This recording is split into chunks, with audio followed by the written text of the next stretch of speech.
She owed money to dangerous men. They dragged her into the dust, ready to take her home, her life, everything. But then out of the shadows stood a giant cowboy.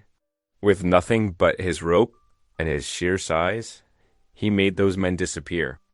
And that's when he asked for something no one expected. Just one night.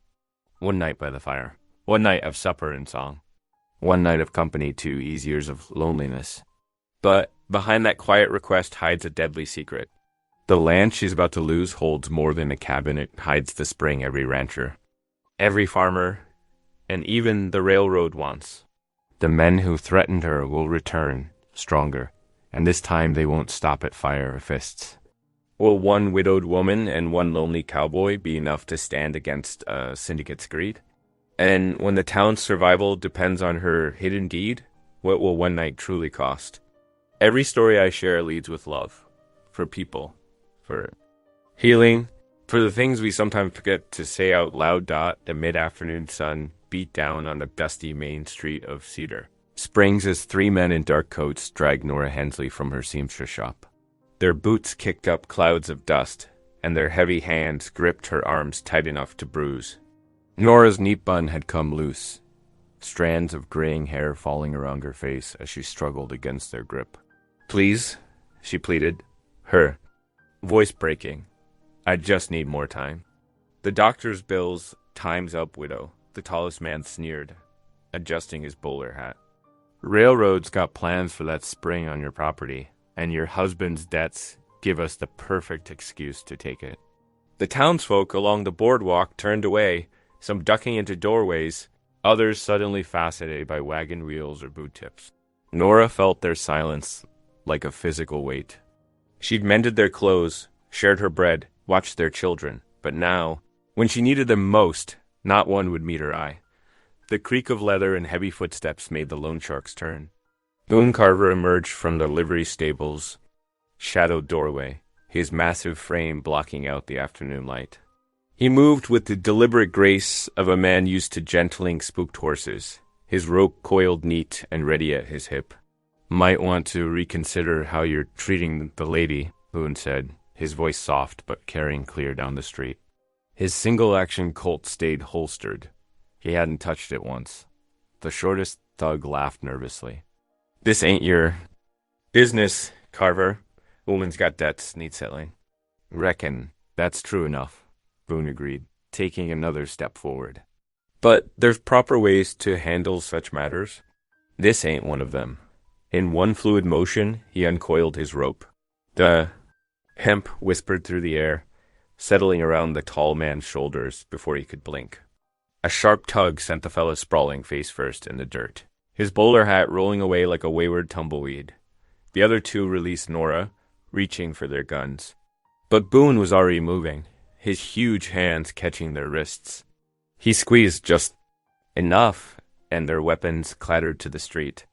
"Now then," Boone said, still in that quiet voice, "I suggest you boys pick up your friend and ride out. Tell your railroad masters that Cedar Springs folk look after their own." The tall man scrambled to his feet, spitting dirt and curses. His companions backed away, snatching up their fallen guns with shaking hands. "This ain't over," the tall one warned, trying to salvage his dignity as he retrieved his dusty hat. "We'll be back with papers." "Maybe so," Boone cut in. "But today you're leaving. Much obliged if you do it quick-like." They mounted up, throwing dark looks over their shoulders as they spurred their horses toward the edge of town. The street slowly came back to life. Shopkeepers emerged. Women hurried past with baskets. Children darted between wagons. But the tension lingered like storm clouds on the horizon. Nora smoothed her skirt with trembling hands. "Mr. Carver, I thank you. But they're right about one thing, they'll be back." Boone nodded, his weathered face thoughtful. "Yes'm, likely they will." He hesitated, then added, "Got a proposition for you, Mrs. Hensley. Nothing improper, you understand." She looked up at him, wary but willing to listen. The late afternoon light caught the silver threading through her dark hair, and something. And Boone's chest tightened at the quiet dignity in her bearing. "One night," he said, carefully. "Just one evening at my ranch. Share supper, maybe sing a hymn or two, talk a spell by the fire. Been a long time since I heard what a family table sounds like. His voice roughened slightly. Might help me remember. Something's worth remembering. Nora studied him, reading the loneliness beneath his careful words. She knew about the wife and child he'd lost, everyone in town did, but he'd never spoken of it directly before now. Just one evening, she asked softly. Yeah, your choice entirely, but I reckon it's better than facing those vultures alone. She drew a deep breath, squaring her shoulders. Very well, Mr. Carver. I accept. Much obliged. He touched the brim of his hat, then gestured toward the livery. Got a gentle mare you can ride, save your feet the walk. If you'll wait here, I'll fetch her. Minutes later, he led out a dappled mare, her coat gleaming in the slanting sun. He helped Nora mount with careful hands, then swung up onto his own horse. They rode past the white-painted church just as the sun touched the horizon, its windows catching the last golden light like captured flame. The evening wind picked up as they followed the winding trail to Boone's Spread, carrying the scent of sage and prairie grass. Stars were just beginning to pepper the darkening sky. When they reached the ranch house, its windows glowing with welcome, Boone dismounted first, helping Nora down with gentle strength. He led her to the door, which opened to reveal warm lamplight spilling across the porch. The rich smell of fresh-baked cornbread wafted out, and the night wind eased behind them as they stepped inside, like a chapter closing soft as a prayer. The room before them was simply furnished but clean, with a scrubbed wooden table and a fireplace where flames danced against the gathering dark. A coffee pot bubbled on the iron stove, and 2 place settings waited on the checked tablecloth. A small touch that spoke of hope and preparation.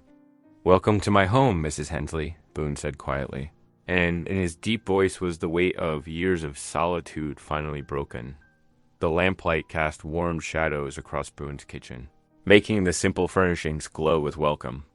A pot of beans simmered on the iron stove, filling the air with savory comfort.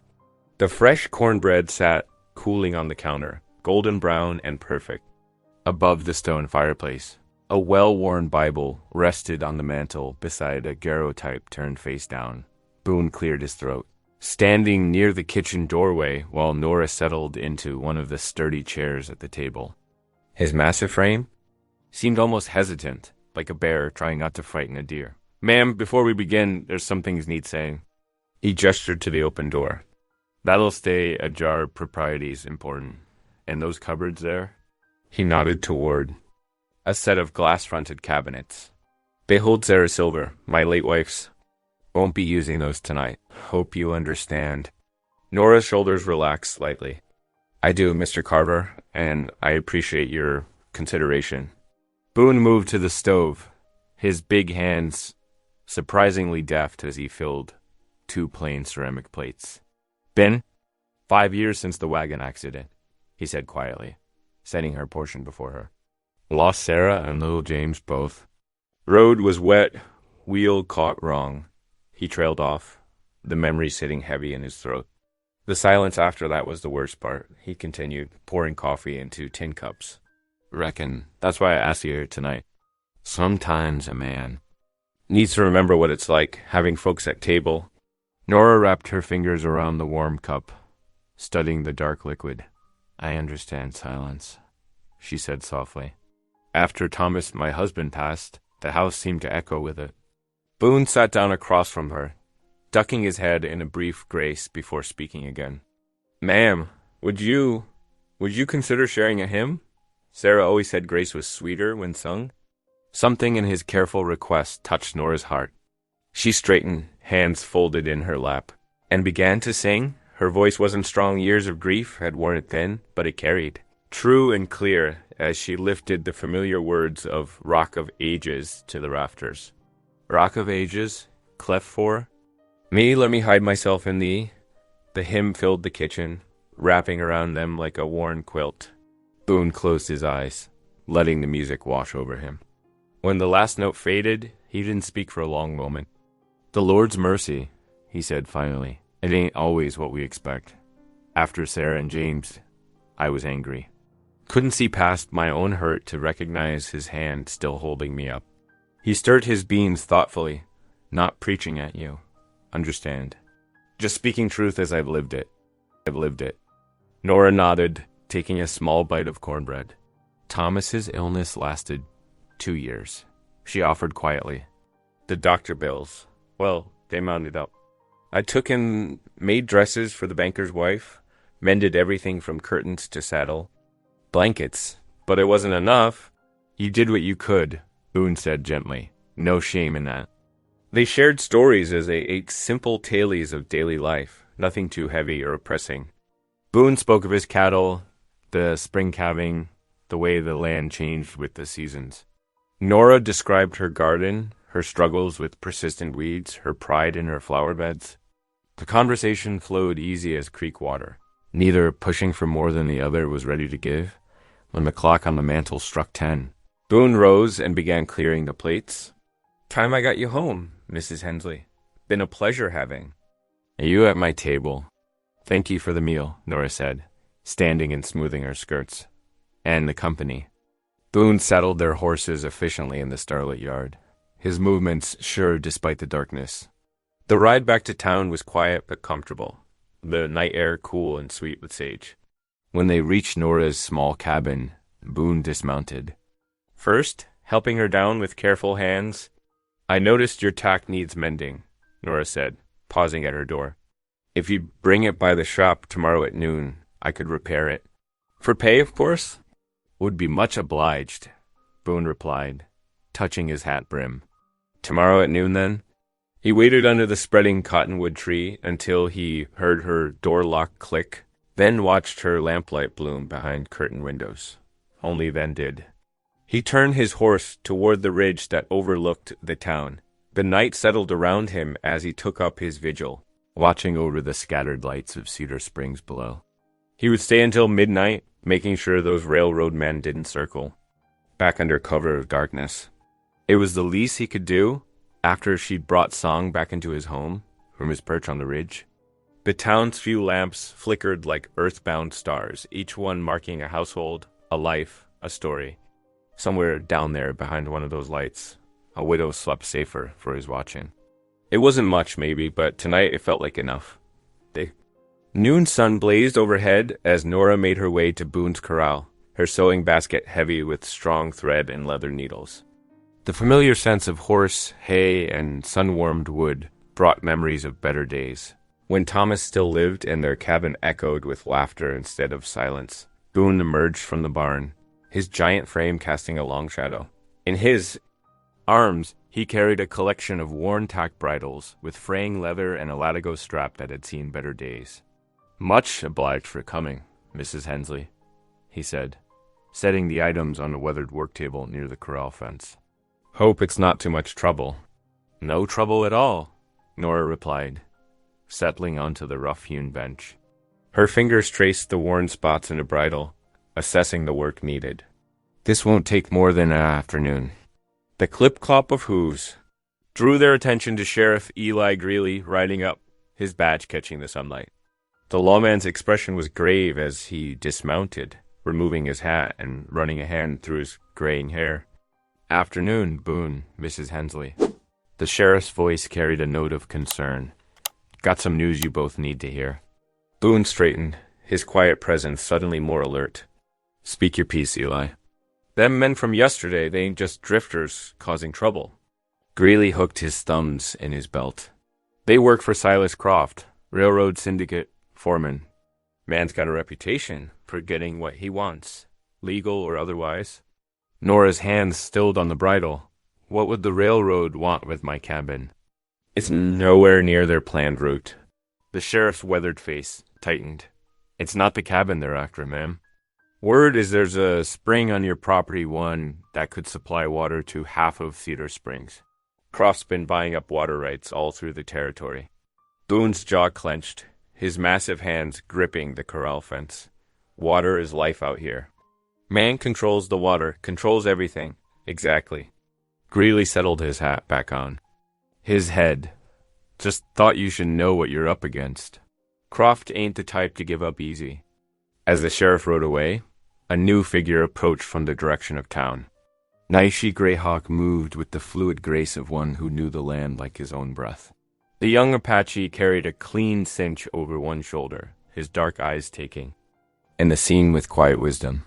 "The sheriff speaks of water," Naich said, handing the cinch to Boone. "There is an old seep near the widow's cabin.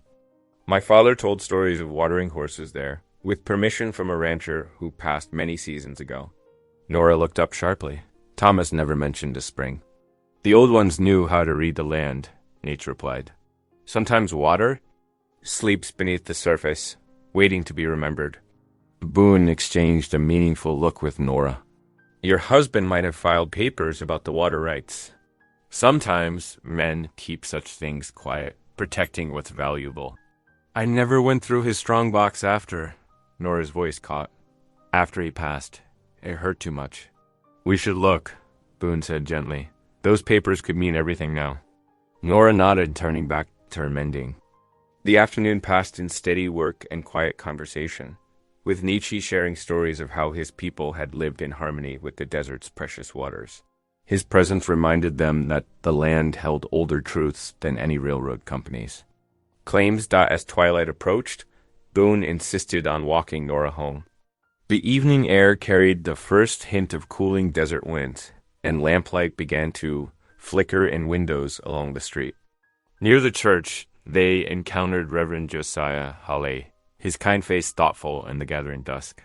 "Evening, Brother Carver, Sister Hensley." The preacher's eyes held understanding beyond his words. "The Lord sees all our struggles." "Evening, Reverend," Boone replied. "Been a day of revelations." "Ah." Reverend Halley nodded slowly. "Remember, this truth likes daylight and witnesses. Whatever you're facing, don't let it hide in shadows."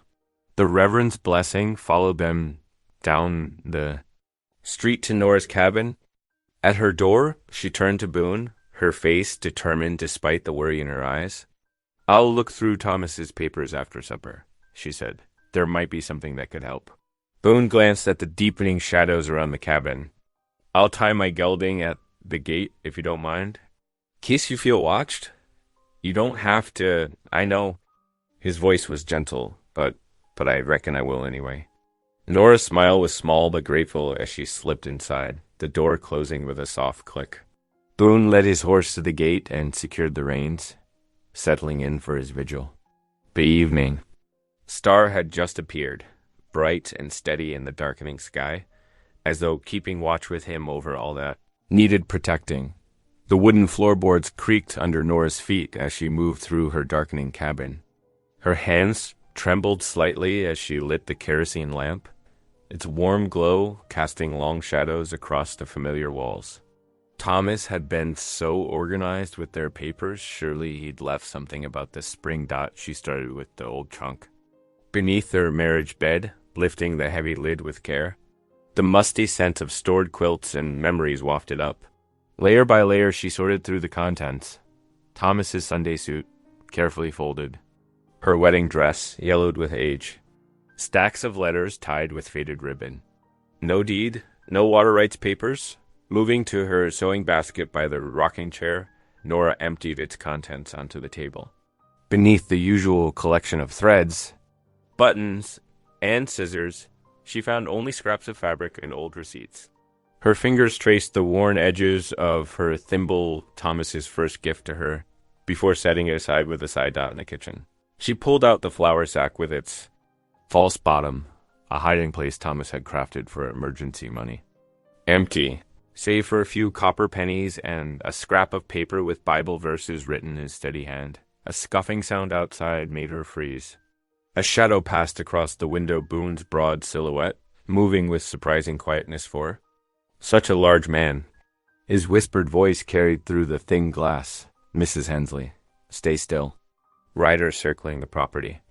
Nora's heart hammered in her chest as she quickly doused the lamp.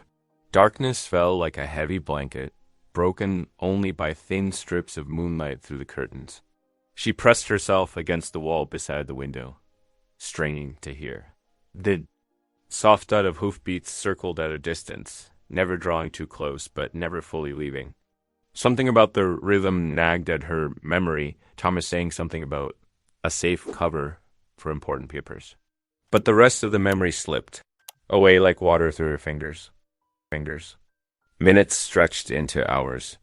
Occasionally, she heard the subtle shift of wooden boards as Boone moved on her porch. Through a gap in the curtains, she caught glimpses of him, a solid, reassuring presence seated on her porch chair, shotgun broken, open across his knees. No shells chambered, she noted with relief. Like everything about the man, he chose restraint first, but stayed ready if trouble forced his hand. The night crawled by. Every creak of the settling house, every whisper of wind through the cottonwood made her jump.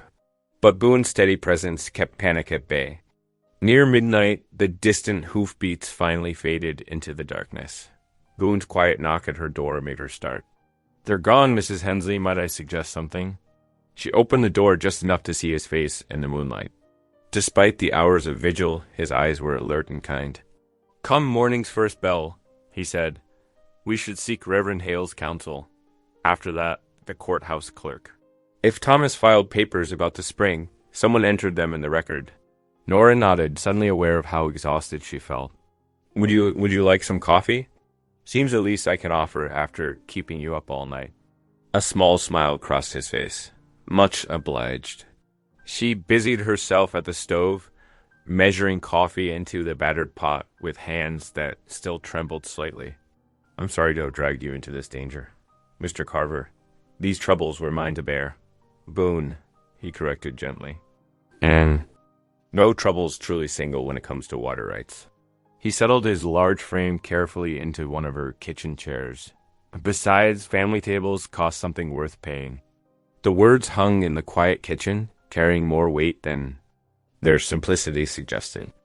Nora poured 2 cups of coffee, the familiar routine steadying her nerves. Outside, the first hint of pre-dawn gray touched the eastern sky. Too tired to continue searching, she pulled Thomas's old Bible from its shelf and laid it on the table. The worn leather cover felt familiar under her fingers. Tomorrow, after speaking with Reverend Halley and the clerk, she would inspect the floorboards more closely. For now, the coffee's warmth and Boone's steady presence would have to be enough. They sat in comfortable silence, watching night slowly give way to dawn through her small window. The coffee grew cold in their cups, but neither moved to leave as. Though their shared vigil held back the troubles that daylight would bring, dawn painted the horizon in soft pinks and golds, as Nora and Boone climbed the weathered steps of the white, clapboard church. The morning air held a crisp sweetness, carrying the scent of sage and desert flowers. Reverend Halley met them at his office door, already dressed for the day in his well-worn black coat, a welcoming smile crinkling the corners of his eyes. "Hensley, Mr. Carver," he greeted them, ushering them inside. "The Lord often brings answers with the sunrise." The minister's office was humble but tidy, a desk of rough-hewn pine, bookshelves lined with leather-bound volumes, and a pot of coffee, warming on the small wood stove. He gestured for them to take the 2 straight-backed chairs while he settled behind his desk. "Reverend," Nora began, smoothing her skirts with nervous hands, "we're hoping you might remember something about my Thomas and some water papers." The preacher's weathered face grew thoughtful. He reached for his daily journal, though he didn't open it. "As a matter of fact, I do recall Thomas coming to see me. Must be 2 years back now. He wanted to know about notarizing some documents regarding water rights." Boone leaned forward slightly, his large frame making the wooden chair creak. "Did he leave anything with you, Reverend?" "No," Halley shook his head. "But he mentioned filing papers at the courthouse. Miss Teasdale keeps those ledgers neat as a pin. If Thomas filed anything, she'll have record of it." Hope flickered in Nora's chest. "The courthouse opens at 9 o'clock, doesn't it?" "That it does." Reverend Halley rose, reaching for his hat. "And I have business there myself this morning." "Shall we walk together?" The 3 of them made their way down Main Street as the town came to life around them. Shopkeepers swept their boardwalks. The smell of fresh bread wafted from the bakery, and the telegraph office's morning clicks carried on the still air dot at the courthouse. They found Miriam Teasdale already at her desk, her gray-streaked hair, pulled back severely, wire-rimmed spectacles perched on her nose. She looked up as they entered, her expression softening at the sight of Nora. Double quotes Mrs. Hensley, she said, standing. "What brings you to the courthouse today?" While Reverend Hawley explained their query, Miriam's fingers moved efficiently through her. Ledgers. She paused at one entry, tapping it with a precise finger.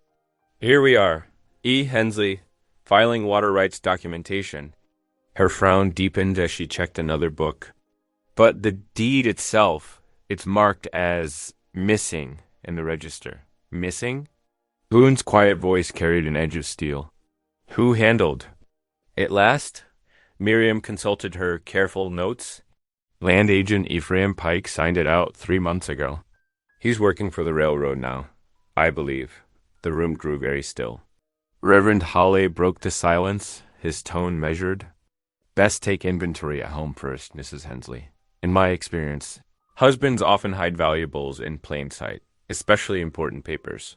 "The Reverend speaks sense," Boone agreed. "Would you join us for a modest noon meal at the parsonage, Mrs. Hensley? Then we can return to your cabin with fresh eyes." The meal was simple but filling: beans, cornbread, and strong coffee.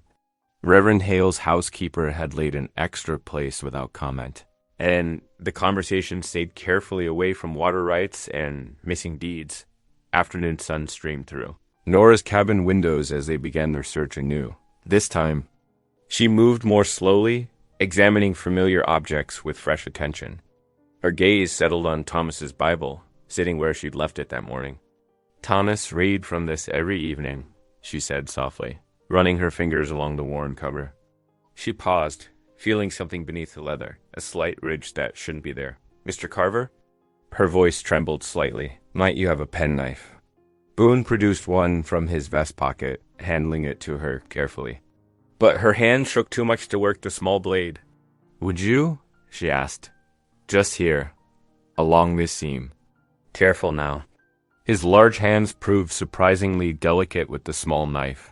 Under her direction, he worked the blade along the inside cover, revealing a carefully stitched pocket. Nora held her breath as his fingers gently probed the hidden space. "Mrs. Hensley," he said softly, drawing out a folded paper. The document was crisp and clean, protected by its leather shelter. Nora unfolded it with trembling fingers. There it was, the water deed, properly signed and witnessed, naming her as sole inheritor. Her vision blurred with tears as she read Thomas's familiar signature. "We should wrap it in oilcloth," Boone suggested, his voice gentle. "Keep it safe," Nora nodded, wiping her eyes. "The bank would be safer, but they close at 4 o'clock. She glanced at the mantel clock. "It's already past 3. Then we'll show this to Sheriff Greeley and Reverend Hawley first thing tomorrow," Boone said firmly. "For now, we'll keep it protected." As they carefully wrapped the precious document, a shift in the wind brought the sweet, heavy smell of rain. Nora paused at her window, watching clouds gather on the horizon. The same breeze that carried the promise of rain had also brought the first real hope she'd felt in days. Morning sunlight streamed through the courthouse windows, casting long rectangles across Sheriff Greeley's worn desk. The room smelled of coffee, leather, and fresh-cut wood from recent repairs to the floorboards. Reverend Hawley stood by the window, his Bible tucked under one arm, while Nora sat straight-backed in a wooden chair, her hands folded carefully in her lap. Boone's tall frame filled the doorway, his presence steady and watchful. Sheriff Greeley adjusted his spectacles, comparing the water deed to his ledger with meticulous care. The scratch of his pen and the tick of the wall clock marked each passing minute. Finally, he looked up, nodding slowly. "These signatures match our records perfectly," he said, his voice carrying the weight of authority.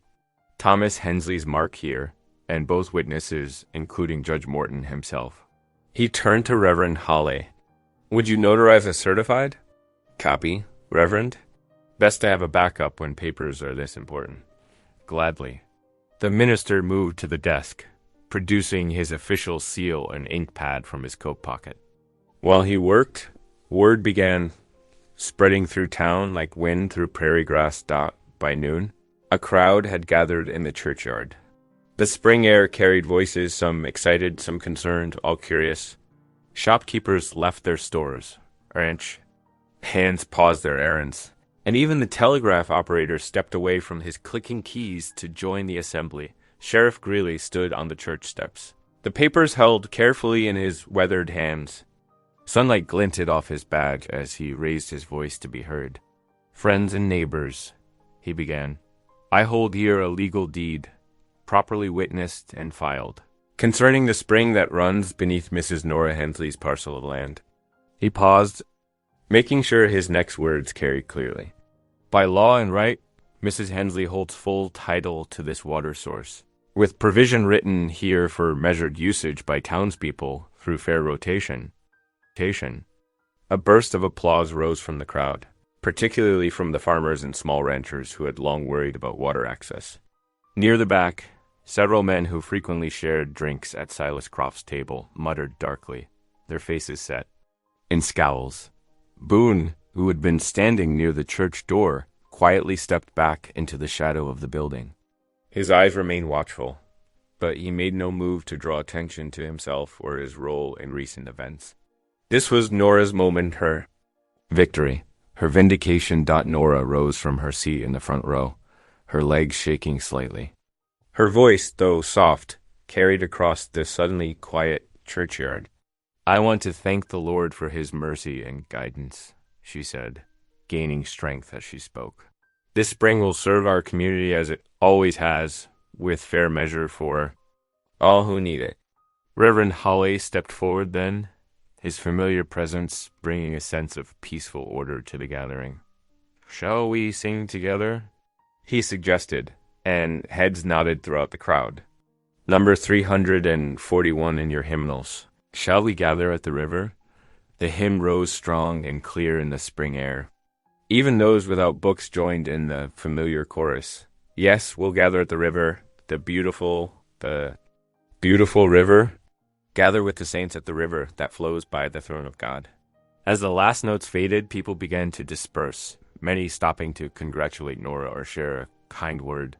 The tension that had gripped the town began to ease, replaced by a cautious optimism. When the churchyard had nearly emptied, Boone approached Nora, his hat in his hands. "I need to ride out to move some yearlings," he said quietly.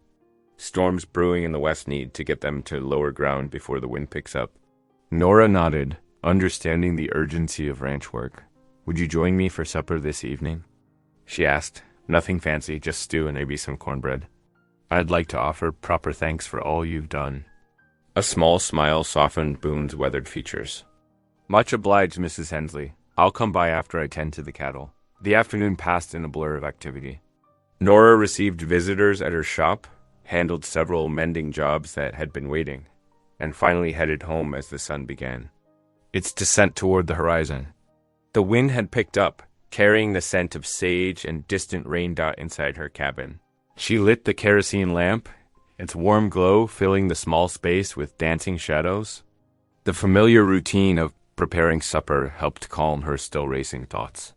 She hummed softly as she chopped carrots, the steady rhythm of her knife against the cutting board mixing with the evening wind's whistle. Moving to the stove, she lifted a loose floorboard beneath it, revealing a small space just large enough for a tin box. With careful movements, she placed both the original deed and its certified copy inside, wrapping them first in clean cloth to protect against moisture. The tin fit perfectly in its hiding place, and she replaced the board with a satisfied nod, returning. To her vegetables, Nora didn't notice the shadow that briefly crossed her window, nor the silent figure watching from the shelter of the cottonwoods. Her thoughts were on the stew simmering in its pot, the bread warming in the oven, and the simple gratitude that filled her heart. For this one peaceful evening, all seemed right with her world. The lamp cast its steady light as she continued her preparations, unaware that this moment of triumph might be more fragile than she knew. Outside, the wind continued to rise, bending the branches of the cottonwoods and carrying the promise of change on its wings. Evening shadows stretched across Nora's cabin floor as she ladled steaming stew into 2 earthenware bowls. The rich aroma of carrots, beef, and herbs filled the small space, nearly masking the storm scent seeping through the window frames. She paused, spoon hovering, as the cottonwoods outside hissed unnaturally loud, not like wind through leaves, but like boots through dry grass. The bottle came through her front window in a spray of glass. Time slowed as she watched it spin, liquid gleaming inside. Then fire bloomed orange and hungry, catching the curtains and leaping to the wall. Smoke billowed thick and black. Nora's hands moved without thought, grabbing the tin box with the deed and her husband's Bible. Acrid smoke clawed at her throat as she stumbled toward the door, eyes streaming. The heat pressed against her back like a living thing. Through the roar of flames, she heard hoofbeats approaching fast from the north. Boone, riding hard toward the orange glow, saw the flames licking up the cabin's side.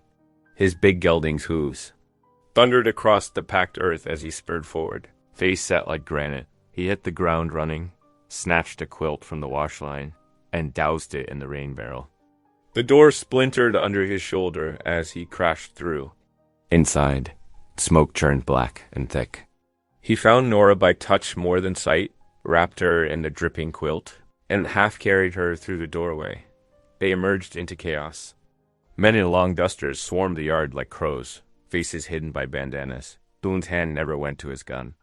Instead, he lowered his head and charged, bowling two attackers over like ninepins.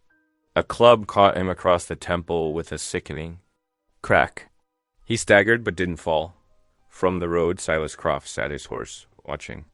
The firelight caught his face, hard and cold as a hammer's head. His eyes reflected nothing but flames. Boot steps pounded up the road, Sheriff Greeley and two deputies, revolvers drawn. The attackers scattered like quail, vanishing into the darkness between buildings. Only Croft remained, stone still on his mount. Blood ran down Boone's face from his hairline, matting his hair and staining his collar. Nora doubled over in racking coughs, spitting black phlegm. Behind them, the cabin's roof began to sag, timbers cracking like gunshots as they gave way. "Paper burns," Croft said, voice carrying clear over the fire's roar. His lips curled in a cruel smile. Nora straightened, still wheezing. With trembling hands, she held up her husband's Bible, its edges scorched but intact. Inside, protected by its leather cover, lay the water deed-creased but whole. The smile died on Croft's face. He wheeled his horse and rode away, leaving only the echo of hoofbeats and the stink of smoke. Sheriff Greeley holstered his revolver and stepped closer, face grim in the dying firelight. "You can't stay here tonight, Mrs. Hensley," he said, voice gentle but firm. Croft's not the type to quit when he's crossed. He'll try again. "She'll stay with us," came a determined voice. Sarah Hawley, the Reverend's wife, hurried up with Mrs. Albright from the boarding house close behind. Both women wore shawls against the spitting rain, their faces set with righteous anger. "We've got plenty of room," Mrs. Albright added, taking Nora's arm. "And enough eyes watching to spot trouble before it starts." Her tone left no room for argument. Reverend Hawley appeared from the shadows, medical bag in hand. He took one look at Boone's bloody face and shook his head. "That needs stitching, Mr. Carver. Best come out to your ranch where I can work clean." His steady hands already pulled bandaging from his bag. "I'm fine," Boone protested, swaying slightly. "You're not," Nora said softly, touching his arm. "Please, let the Reverend tend to you. I'll be safe with Mrs. Albright." Thunder rolled overhead, and the rain began to fall in earnest, hissing against the cabin's dying embers. Mrs. Albright and Sarah Howell drew Nora away, speaking quiet comfort. The sheriff and his deputies spread out to search for signs of the attackers. Though the rain would wash away most traces, Reverend Hawley led Boone to his horse, keeping one hand on the big man's elbow. "The Lord helps those who help each other," he said firmly. "Now let's get that head wound cleaned before infection sets in." The storm spat rain and spite as townspeople emerged from their homes, carrying buckets to douse any sparks that might threaten other buildings. They worked in grim silence, faces set against more than just the weather. Everyone knew this was only the beginning. In the boarding house kitchen, Mrs. Albright heated water for tea while Sarah Hawley helped Nora wash the smoke from her face and hair. The deed and Bible lay safe on the table, testament to providence and determination. Outside, thunder cracked like a whip across the sky, and the town braced for whatever morning might bring. Morning sunlight streamed through Boone's kitchen window, catching dust motes that danced above the scrubbed pine table. Reverend Hawley had done neat work 12 careful stitches along Boone's hairline, though dried blood still stained his collar. He sat stiffly in his chair, head throbbing with each heartbeat. Mrs. Albright bustled through the door without knocking, a covered pot of steaming broth in her weathered hands. Behind her came Nora, wrapped in a borrowed shawl, her face pale but determined despite the smoky rasp in her voice. "Both of you need feeding," Mrs. Albright declared, setting out bowls with the efficiency of long practice. "Can't face trouble on empty stomachs." Steam rose from the rich chicken broth as she ladled it out. The aroma filled the kitchen, simple and comforting against the lingering smell of smoke that clung to Nora's hair. "What comes next?" Nora asked, her voice rough but steady. She cupped, her hands around the warm bowl, seeking more than just its heat. Boone looked up, wincing slightly as the movement pulled at his stitches. "Law and community," he said firmly, "not gunplay." That's what Croft expects, giving him excuse to bring more gun. "We need to move different." "The territorial judge," Reverend Hawley suggested from his place by the stove. "A telegram confirming the deed's validity and requesting protection against interference would carry weight. And cost Croft time," Boone agreed. While we organize proper, they drafted the telegram together, choosing words with care. Nora's hand shook slightly as she wrote, but her penmanship remained clear and strong. To Honorable Judge Harrison. STOP, water deed filed by E. Hensley, confirmed by County Clerk. STOP, railroad syndicate threatening force to seize spring stop. Request immediate confirmation of deed validity and protection. Against interference stop. Cabin burned in attempt to destroy papers stop. Await your guidance stop. Mrs. Albright took the paper, folding it carefully into her apron pocket. "I'll drive the wagon in myself," she said. "Nobody'll think twice about me visiting the telegraph office. Just another widow running errands." The morning was half gone when hoofbeats approached from the east. Boone's hand moved toward his gun before he recognized the steady rhythm of Nate Greyhawk's paint pony. The Apache leatherworker dismounted gracefully, carrying a rolled piece of rawhide under his arm. "I heard about the fire," he said simply, ducking through the doorway. His dark eyes took in the scene, Boone's stitches, Nora's smoke roughened. Voice. The telegram draft on the table. .NAIC. A spread the rawhide across the table's scarred surface. On it, drawn in careful strokes, lay a map of the surrounding land. His finger traced the lines of creek beds and ridges, stopping at a mark near Nora's cabin site. "This seep," he explained, "feeds the spring beneath your land. My father's fathers. People watered here with permission from the rancher who lived there before. A good man who understood water belongs to no one, everyone." His voice held no bitterness, only statement of fact. He straightened, looking at Nora directly. "If you form a council to manage the water, as I hear talk of doing my people, would serve if asked. To ensure fair rotation, respect for the source." He touched the map again. "Water finds its own path. People should be as wise." Nora's face softened with genuine warmth. "We'd be honored," she said, her rough voice sincere. "Your knowledge would help us all share properly." The afternoon sun had begun its westward slide when Sheriff Greeley's boy Tommy came running up to the ranch house, dust coating his boots. "Ma'am, Mr. Carver, Sheriff says to tell you Croft's got new men in town. 6 riders, carrying Winchesters." Boone nodded slowly, careful of his stitches. "Figured as much. Tommy, run find your pa. Tell him we need a meeting at the church come sunset. Everyone, farmers, widows, ranch hands, time to stand together proper." The boy darted off and Boone turned to Reverend Hawley. "Would you call it Reverend? Your voice carries more weight than mine." "The Lord's house is meant for joining hearts," Hawley agreed. "I'll ring the bell myself." The rest of the afternoon passed in preparation. Mrs. Albright returned from delivering the telegram, bringing word that similar messages had already reached the telegraph office from 3 other territories where Croft's syndicate had caused trouble. Nora worked with Nietzsche and Reverend Halley, drafting simple rules for water sharing that respected both law and tradition. Boone rode the streets quietly, speaking to key men and women who could help hold the community steady as the sun touched the western hills. The church bell began to toll. Lanterns glowed warm and welcoming in the windows of the white-painted building. Townsfolk emerged from their homes and businesses, moving toward the light like moths farmers still wearing field dust. Widows in faded shawls, ranch hands with trail grit on their boots. Sheriff Greeley and his deputies stood casual, but watchful near the steps. They filed in slowly, faces marked with equal measures of worry and hope. Nora stood near the front with the deed safe in her Bible, Boone's solid presence beside her.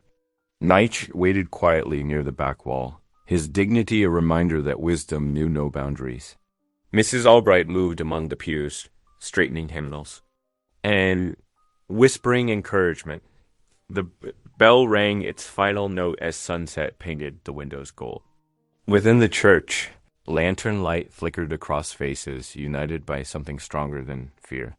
The knowledge that water, like grace, belonged to all or none. The one-room church creaked under the weight of so many bodies. Lantern light cast, long shadows across worn wooden pews packed with townspeople ranchers still dusty from the range, merchants in wrinkled suits, farm wives with callous hands. The air hung thick with tobacco smoke and worry. Reverend Halley stood at his pulpit, Bible open before him more from habit than need. Sheriff Greeley leaned against the doorframe, his badge catching lamplight as his eyes swept the crowd. Behind him, the night sky sparkled with stars offering silent witness. Friends and neighbors, Halley began, his voice steady and clear. We gather tonight to consider matters that touch all our lives: water and justice, truth and community. He gestured to Nora, who rose slowly from her seat in the front pew. Her throat still carried Smoke's roughness, but her voice reached every corner as she held up the rescue deed. This paper, witnessed and signed proper, gives me stewardship of the spring. She paused, drawing a careful breath. But water belongs to God's creation, not just one person. I propose we form a water association for rotation, for all overseen, by a board elected by you all. She unfolded a sheet of paper covered in neat script. I'd serve as primary steward, being deed holder. Nate Greyhawk knows the spring's ways better than any. Miss Tompkins from the school has education in record keeping, and we need one farmer to speak for the field's needs. A murmur rippled through the crowd. Near the back, Ephraim Pike rose, his clerk's suit pristine despite the day's dust. That paper's mighty convenient, he drawled. Appearing just when the railroad needs that land. Who's to say it ain't forged? Several men known to drink at Croft's table muttered agreement. Pike smiled, thin and sharp as a paper cut. Reverend. Halley raised his hand for quiet. I witnessed Edward Hensley's signature myself, 2 years past. Clerk Teasdale. Miriam stood from her place near the organ, stern in her practical brown dress. The filing is recorded in the courthouse ledger. Dated and proper. Entry 47, page 116, signed by Edward Hensley with 2 witnesses. Papers can be changed, Pike pressed. Ledgers, too, like them papers you handle for Croft. The sharp question came from Martha Weber, a ranch widow. Of 20 years. She stood, her faded shawl drawn tight. 3 summers back, drought near killed my stock. I had to haul barrels 10 miles when Closer Water got bought up sudden-like. She fixed Pike with a hard stare. Mighty strange how them deeds changed hands so quick. Pike's face flushed. Before he could respond, Naish spoke from where he stood quietly against the wall. Water flows for all or none, he said, his voice carrying the weight of generations. My father's father knew this. The spring feeds the creek that feeds the river. When neighbors drink together, justice flows like that river. He met the crowds, eyes steadily. Your children's children will need clean water. Better to share than fight. The wisdom in his words settled over the room like evening dew. Heads nodded slowly. Even some of Pike's supporters looked thoughtful. A commotion at the door drew attention. Tommy Greeley burst in, waving a yellow telegram slip.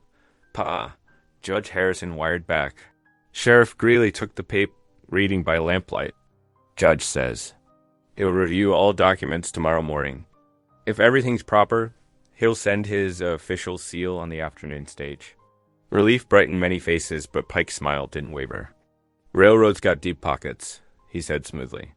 "Can outweigh any paper seal. Might take months to sort through appeals, years even. Lot can happen to a spring in that time." The threat hung in the air like gun smoke. Reverend Hawley cleared his throat. "Let us pray," he said firmly. "For wisdom, for justice, and for the grace to be neighbors in truth." Heads bowed. Even Pike lowered his eyes, though his smile remained fixed. Pale's prayer rose to the rafters, asking for guidance and protection. For hearts to soften and fear to fade. When the final amen faded, Mrs. Albright was on her feet before anyone could move. "Nora, you're taking my second best room tonight." No argument. She turned to the crowd. "Any man thinking to cause trouble better, remember, I know who takes sugar in their coffee and who doesn't. This town runs on women's talk as much as men's deeds." A few chuckles broke the tension.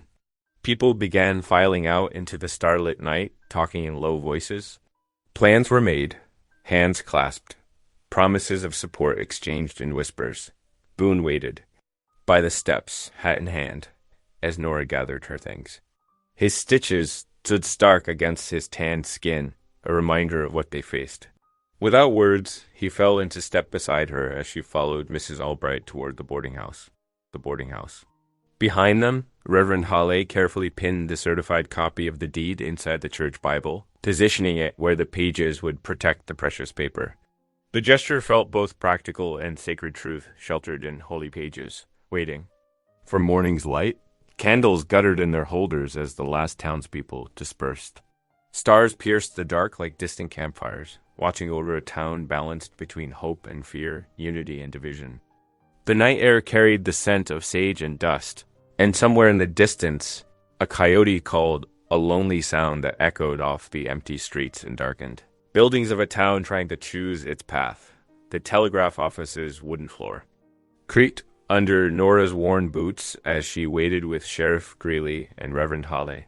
Outside, the sun hung high in a cloudless sky. Inside, the telegraph key clicked steadily, its rhythm matching her anxious heartbeat. Jimmy Porter. The young telegraph operator scribbled furiously as the message came through. His pencil moved across the yellow paper in swift, sure strokes. Finally, he looked up with a grin. "It's from Judge Harrison himself, Sheriff." Jimmy handed over the telegram with flourish.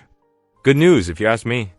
Sheriff Greeley adjusted his spectacles and read aloud. "Deed examination complete. Signatures and witnesses verified. Legal claim confirmed. Seal to be affixed upon personal. Presentation of original document. Sheriff authorized and directed to protect widow Hensley's rightful possession until formal sealing." Relief flooded Nora's chest. Reverend Hawley squeezed her shoulder gently, his weathered face bright with satisfaction. "The law stands with truth," Hawley said quietly, "as it should." Their moment of victory was cut short by rapid footsteps on the wooden sidewalk. Nate Greyhawk appeared in the doorway, his usually calm features taut with concern. "Sheriff," he sighed, nodding respectfully. "I tracked Croft's men into the arroyos north of town.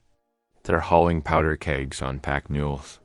Moving careful, keeping to the shadows, the room went still. Sheriff Greeley's jaw tightened. "Lasting powder?" Nitch nodded. 8 kegs at least. "They mean to blow the spring at first light.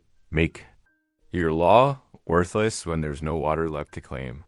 "Sweet Jesus," Reverend Hawley muttered, then quickly added, "Forgive my language, Nora."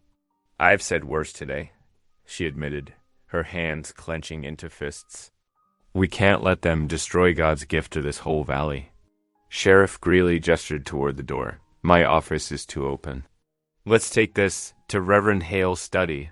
They hurried through the sun-baked streets to the church. The study felt close, with 5 people inside, but its thick adobe walls promised privacy. Boone joined them, ducking his head to clear the doorframe. We need a plan that won't spill blood, Hale said, settling behind his desk. The Lord's way, not Croft's. Boone nodded, his stitches still visible beneath his hat brim. Ropes and fence. Posts. Good way to dismount a man without killing him. Got plenty of cowboys who can throw a loop. My sister's boy saw them testing fuses, Naich added. They'll need time to set charges. Light them. Time we can use, Nora said suddenly. The women could carry water buckets. Douse those fuses before they burn down. Sheriff Greeley scratched his chin thoughtfully.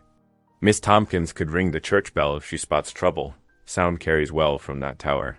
They worked out the details as afternoon shadows lengthened. Greeley deputized 2 steady farmers who'd served as peacekeepers before. Naish offered 3 trackers to watch the approaches, promising they could move silent as owls in darkness. We'll position people at the spring by midnight, Greeley decided. No fires, no lanterns. Moon's thin tonight works in our favor. I'll speak to the women, Nora said. Mrs. Albright can organize the bucket brigade. She's got a head for such things. As the sun began its descent, they separated to make preparations. Boone walked with Nora to the church steps. The evening air carried the scent of sage and cooling stone. Got something to say, he said quietly. They sat together, watching the sky turn rose and gold. I ain't afraid of getting hurt, Boone continued. Been knocked around plenty. But he paused, searching for words. These past days, sharing meals, singing hymns, feels like family again, like a table worth setting. That's what scares me, losing that chance. Nora reached into her bag and withdrew her husband's Bible, its cover still bearing scorch marks from the cabin fire. She placed it in Boone's large hands. God gave it back to us from those flames, she said softly. Not just the deed inside, but his word too.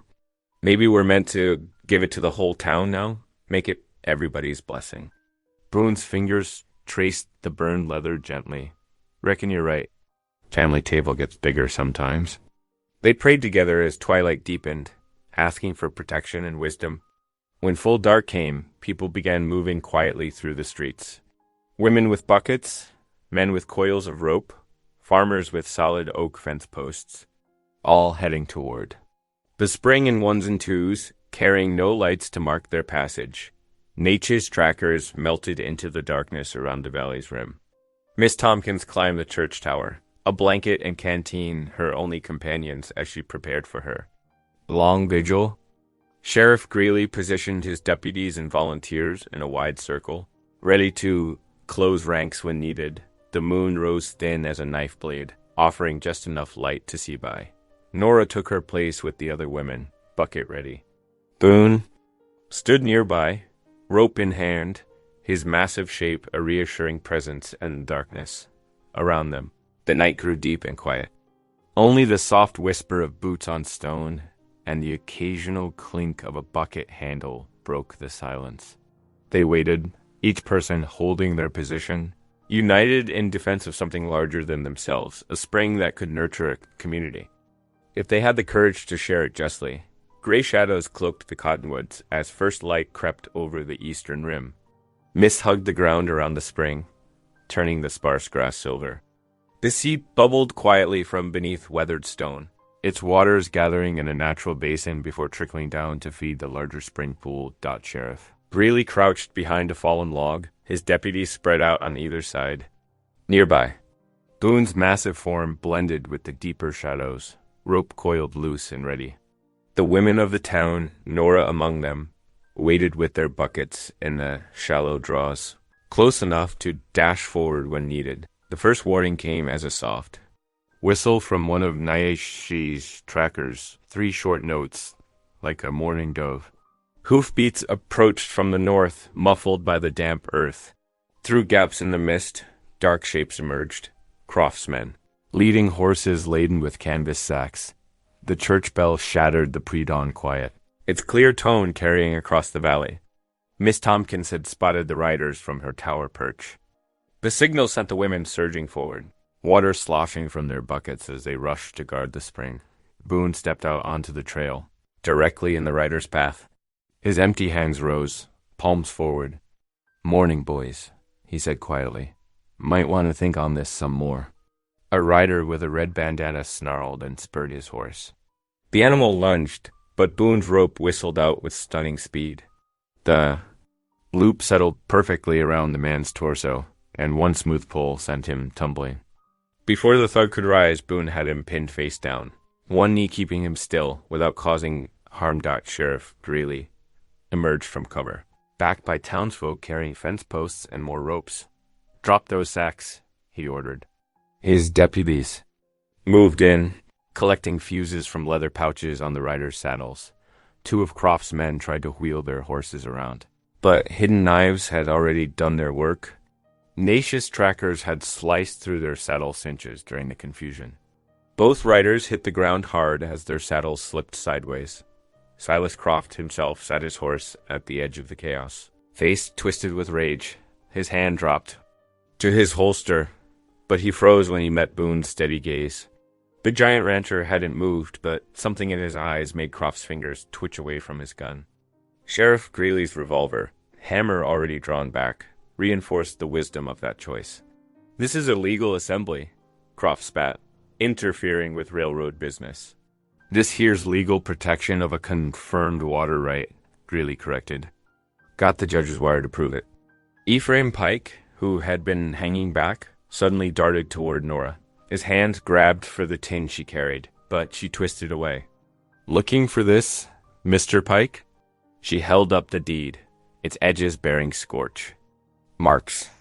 "Interesting how these burns match exactly with the note you wrote in the company ledger. Dated the day you claimed to lose it." Miriam Teasdale's got both documents side by side now. Pike's face went pale. Behind him, Reverend Hawley stepped forward, Bible in hand. "The Lord sees all theft, sir, whether it's by dynamite or false papers. The governor will hear about this resistance," Croft threatened, but his voice had lost its steel. "Railroad has friends in Santa Fe. Reckon that's why we're heading to the county seat at sunrise," Sheriff Greeley said, mildly. "Get the territorial. Seal out his papers proper and legal." The sheriff's deputies secured two of the fallen riders with handcuffs. The others, reading the mood of the gathered townspeople, mounted up and scattered into the lightning dawn. Croft remained last, hate burning in his eyes, before finally turning his horse and riding north. When the dust settled, Reverend Hawley gathered everyone around the spring's edge. Morning light now painted the water gold, and the cool breeze stirred the cottonwoods above them. "Let us pray," Hawley began, his voice carrying clearly in the morning. Lord, we thank you for protecting your people this day, for showing us that justice need not come from violence, but from standing together in truth. We ask your blessing on this water, that it might nurture not just crops and cattle, but the bonds between neighbors. Amen. The crowd echoed as people began to drift back toward town. Sheriff Greeley pulled Nora aside. Boone, Reverend Hawley, and Miriam Teasdale joined them. "We need to get that deed sealed before Croft can work his influence in Santa Fe," Greeley said. "County seat's a day's ride. If we leave at first light, we can be there when the courthouse opens tomorrow." "I'll have my buckboard ready," Hawley offered, more comfortable than horseback for the ladies. Miriam nodded briskly. "I'll bring the ledger and my notary seal. Best to have every document that proves continuity of ownership." "And I'll drive," Boone said quietly. "Know that road well enough." Nora looked at these people, a sheriff, a preacher, a clerk, and a rancher, all willing to help secure her claim, not just for her sake, but for the whole community. Her throat tightened with gratitude. The sun now cleared the eastern ridge, setting the spring water dancing with light. Around them, women emptied their buckets back into the pool, while men coiled ropes and gathered scattered tools. The morning air filled with quiet conversation and occasional laughter. The sounds of neighbors who had faced trouble together and found themselves stronger for it. Stars still glittered in the dark. Sky as Boone guided the wagon away from town. Fresh hooves clicked against packed earth, the team's breath visible in the cold morning air. He had chosen strong horses from his own stable, knowing the importance of reliable transportation for their mission. Beside him, Nora held the tin containing the precious deed close to her chest. Wrapped in oilcloth against the morning damp dot in the wagon bed, Reverend Howley and Miriam Teasdale sat on padded benches, surrounded by supplies, extra water barrels, grain for the horses, blankets, and provisions for the journey. Miriam clutched her leather satchel containing the courthouse ledger and her notary supplies. "Lord willing, we'll make good time," Reverend Hawley said softly, adjusting his scarf against the chill. Though that creek crossing might be tricky with the recent rains. The wagon rolled steadily eastward as dawn began painting the sky in pale rose and gold. Boone handled the reins with practiced ease, choosing his path carefully through the rutted trail. Here and there, deep wagon wheels had carved treacherous grooves in the earth. Requiring careful navigation. By mid-morning, they approached the creek. The water ran higher than usual, muddy and swift from recent storms. Boone told the team to a halt, studying the crossing. "Best to test it first," he said, climbing down. He took a long pole from the wagon bed and waded out, probing the creek bottom. The others watched anxiously as he worked his way across, checking for hidden washouts or debris. "Seems solid enough," he called back. "But we'll need to angle upstream a bit to hit the firmest ground." The crossing proved nerve-wracking despite his preparation. Water sloshed against the wagon wheels, and the horses strained against the current. Miriam gripped the sideboards tight, while Reverend Hawley murmured quiet prayers. But Boone's steady handling saw them safely across. The team scrambling up the far bank with determination. They stopped for noon rest at an old line shack, a simple one-room shelter used by cowboys riding fence lines, while the horses grazed. Nearby, they shared a simple meal of bread, dried beef, and apples. Miriam spread her documents on a rough table, checking yet again that everything was in order. "The territorial judge is known to be particular about his paperwork," she said, adjusting her spectacles. "But I've made certain every detail is properly noted and witnessed." The afternoon brought mounting clouds and a stiff wind from the north. They made steady progress despite the weather, arriving at the county seat as the sun lowered toward the western horizon. The small city's courthouse stood proud on its central square, its red brick walls and white trim dignified against the darkening sky. Judge Horace Pember, a lean man with silver hair and keen eyes, was working late in his chambers. He received them with formal courtesy, examining each document with methodical care. The deed, scorched but intact. Reverend Hale's careful notarization. Miriam's precise ledger entries showing the chain of ownership. "Everything appears to be in proper order," he said finally, reaching for his official seal. The heavy brass device pressed firmly into red wax, marking the deed with the county's authority. "I approve the formation of your Water Rotation Association, with Mrs. Hensley as steward." He paused, studying the additional papers. "And I note your inclusion of Mr. Greyhawk as a voting trustee. A wise choice, recognizing the Apache people's traditional knowledge of the water sources." He moved to his telegraph desk, composing a brief message to the territorial clerk's office. The wire would ensure the sealed deed was recorded in the weekly register, adding another layer of legal protection. "Thank you, Your Honor," Nora said, her voice thick with emotion.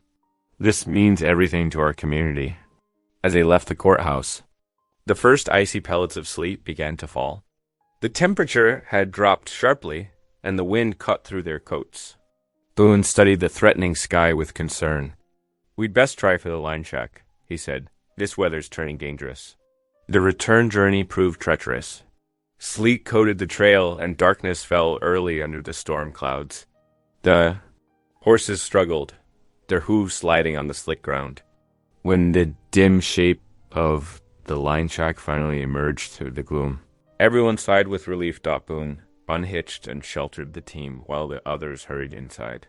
The shack was bare but sound, with a small iron stove and a single straw-filled tick mattress.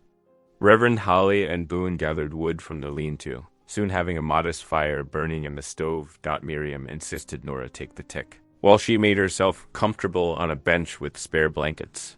Reverend Holly claimed a spot near the stove, and Boone settled by the door with his heavy wool blanket, ever watchful. They shared coffee heated on the stove's surface, watching their boots steam in the warmth. The sleet drummed steadily on the roof, but the shack's solid walls kept them dry, if not entirely comfortable. As the night deepened and the fire burned low, Boone's quiet voice broke the silence. "Been meaning to tell you proper," he said, looking at Nora, about Sarah and little James. He paused, gathering strength. "We were heading home from her folks' place. Spring rain had washed out part of the road. The wagon, it went over too fast for me to." His voice caught. Nora moved closer, settling near him with her Bible open. "The Lord gives beauty for ashes," she read softly. "The oil of joy for mourning, the garment of praise for the spirit of heaviness." The words seemed to float in the dim light. After a moment, Nora began to hum Amazing Grace, her voice tender and true. Reverend Hale's deeper tones joined in, harmonizing gently as the sleet continued its steady rhythm on the roof. They dozed fitfully through the remaining hours of darkness. As gray dawn began seeping through the shack's single window, the sleet finally lightened. Boone stepped outside, testing the footing. The ground had frozen solid, offering better traction than the previous evening's treacherous slick. They hitched up the team, their breath clouding in the cold morning air. The wagon wheels creaked as they turned back onto the road home, the seal deed safely tucked away, and the promise of justice for their community secured. At last, the wagon wheels creaked a familiar song as they rolled back into town late that afternoon. Dust swirled beneath the horses' hooves, golden in the slanting sunlight. Townspeople gathered on the boardwalks, eager for news. Boone guided the team down the main street with steady hands while Nora sat tall beside him. The precious sealed documents safe in their tin dot. Reverend Holly wasted no time. His weathered hands carefully pinned two important papers to the church. Notice board, the judge's signed memorandum establishing the Water Rotation Association. And beneath it, an even more significant telegram from the territorial governor's office that had been relayed through the county clerk. The message was clear. Any railroad interference with the spring rights was officially enjoined pending full review. "The law speaks plain now," Reverend Halley announced to the growing crowd, his voice carrying across the street. "The spring belongs to Mrs. Hensley and the town's water association, as God and justice intend." Sheriff Greeley pushed through the crowd, his badge catching the late afternoon light. Behind him, two deputies led Ephraim Pike, the railroad's land agent, his hands bound before him. Pike's usual smugness had vanished, replaced by a sickly PLLR. Miriam Teasdale stepped down from the wagon, her ledger clutched tight against her chest.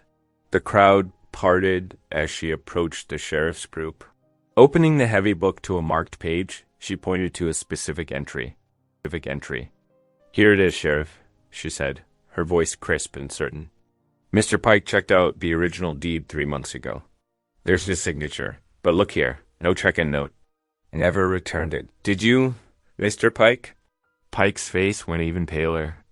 I must have forgotten the formality of signing it back in," he stammered. "Tampering with county records is a serious offense," Sheriff Greeley said, his tone hard.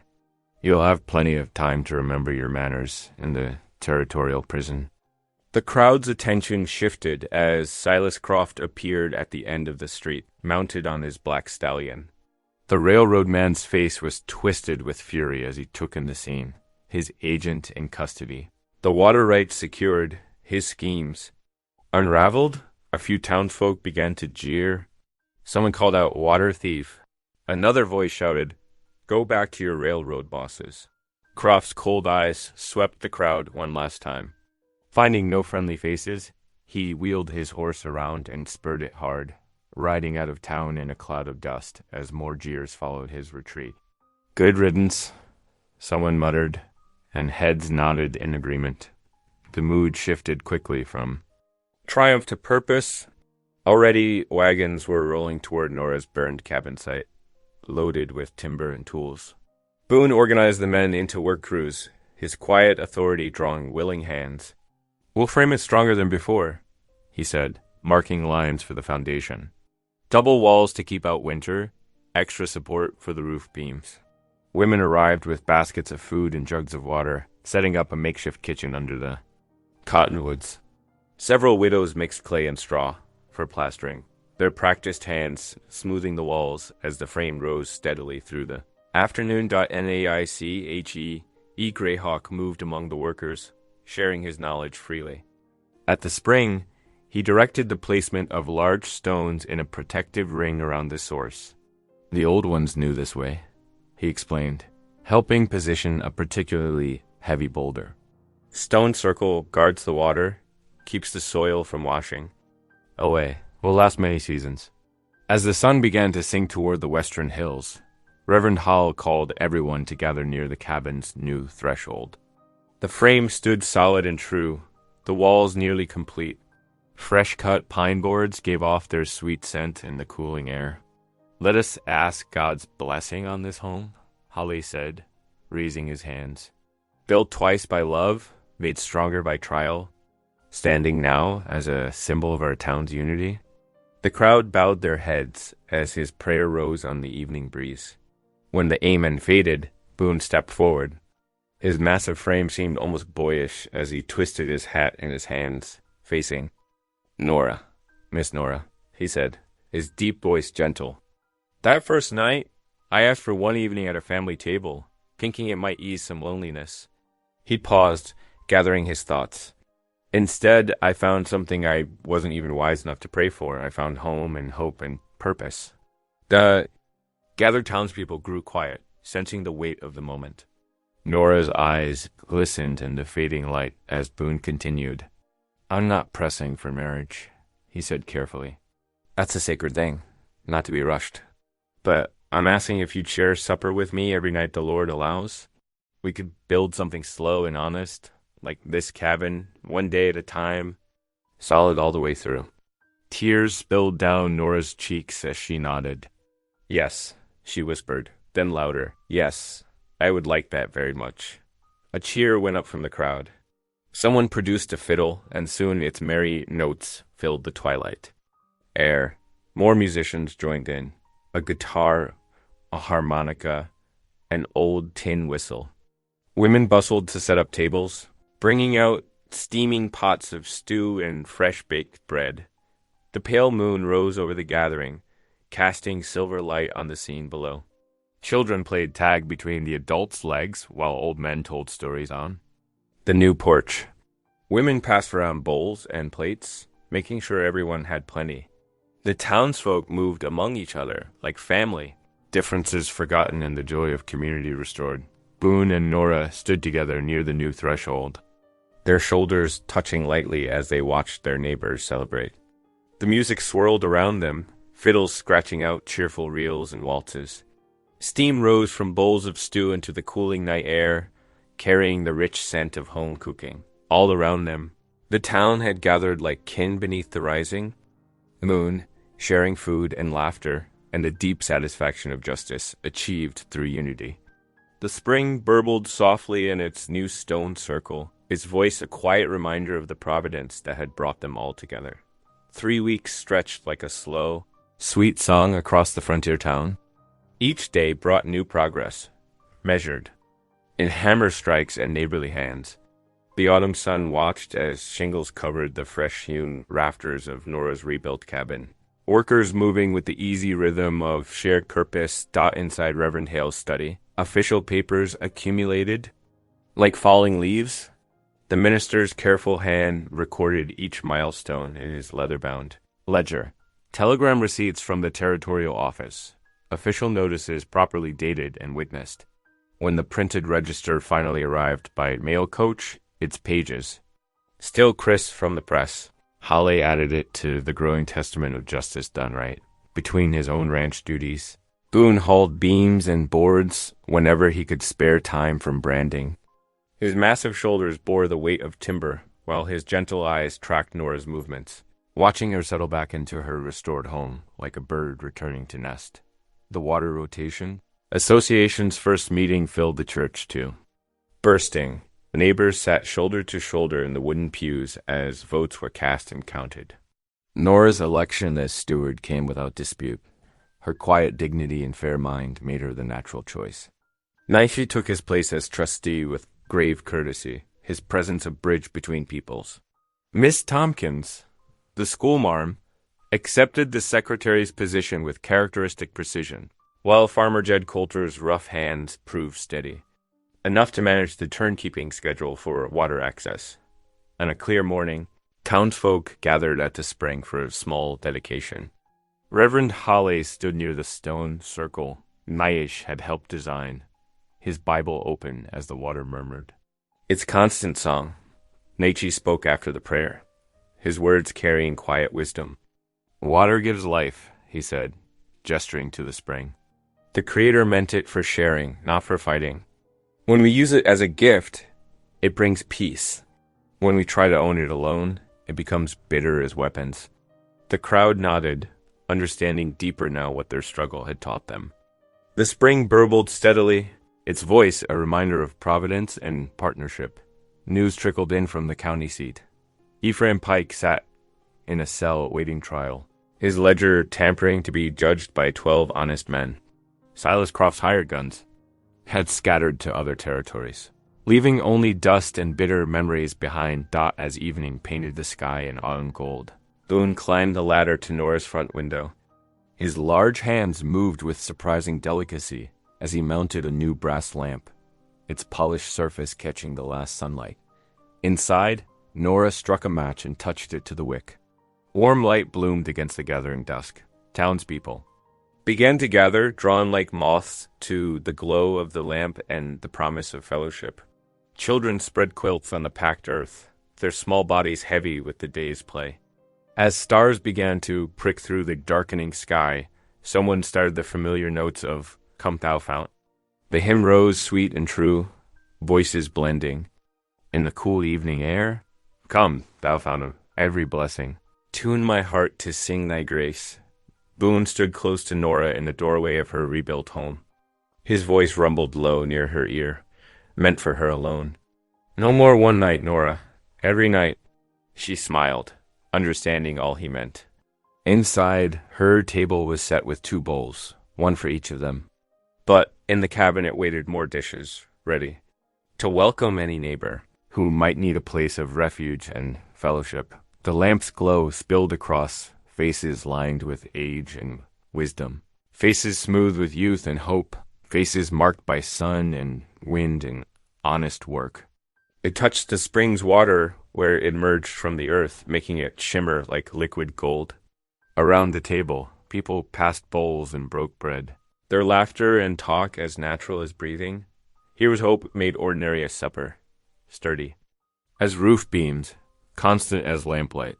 Here was the simple miracle of community, flowing as steady and life-giving as the spring itself.